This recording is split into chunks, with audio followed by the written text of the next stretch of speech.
বৃষ্টির সময় বান্দার সব আমল ও দোয়া কবুল হয়। এই সময়ে সবাই ওযু করে নামাজ পড়ে, দোয়া ও আমল করবেন। বৃষ্টির দিনে রয়েছে বিশেষ 6টি আমল, যে আমলগুলো করতেন রাসূলুল্লাহ সাল্লাল্লাহু আলাইহি ওয়াসাল্লাম। 1.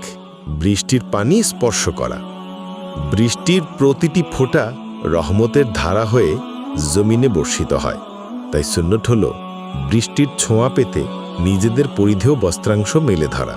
হাদিসে পাকে এসেছে, রাসূলুল্লাহ সাল্লাল্লাহু আলাইহি ওয়াসাল্লাম তখন তার পরিধেয় বস্ত্র প্রসারিত করলেন। তিনি বললেন, কারণ তা তার রবের কাছ থেকে মাত্রই এসেছে। 2. বৃষ্টির দোয়া পড়া। রহমতের বৃষ্টি দেখে দোয়া পড়া সুন্নত। রাসূলুল্লাহ বলতেন, আল্লাহুম্মা সাইয়্যিবান নাফিআ, অর্থ, হে আল্লাহ, আপনি মুষলধারায় যে বৃষ্টি দিচ্ছেন তা যেন আমাদের জন্য উপকারী হয়। 3. বৃষ্টি চলাকালীন সময় দোয়া করা।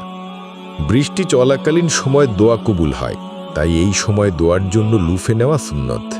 হাদিসে এসেছে, 2টি সময়ের দোয়া ফিরিয়ে দেওয়া হয় না, একটি আজানের সময় আর একটি বৃষ্টির সময়। 4. বৃষ্টির পরে দোয়া পড়া। হযরত যায়েদ বলেন, এক রাতে বৃষ্টির পর রাসূলুল্লাহর নামাজ পড়ালেন। তারপর বললেন, তোমরা কি জানো তোমাদের রব কি বলেছেন?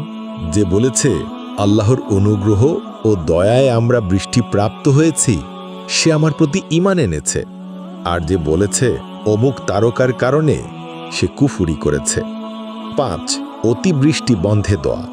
জীবজন্তু হুমকির মুখে, পথ রুদ্ধ, এমন সময়ে রাসূলুল্লাহ দোয়া করলেন, আল্লাহুম্মা হাওয়ালাইনা ওয়ালা আলাইনা, হে আল্লাহ, আমাদের আশেপাশে বর্ষণ করুন, আমাদের উপর নয়। 6. দোয়া কবুলের সময়। বৃষ্টির সময় দোয়া কবুল হওয়ার অন্যতম সময়, তাই আল্লাহর দরবারে বেশি বেশি চাওয়া আমাদের করণীয়।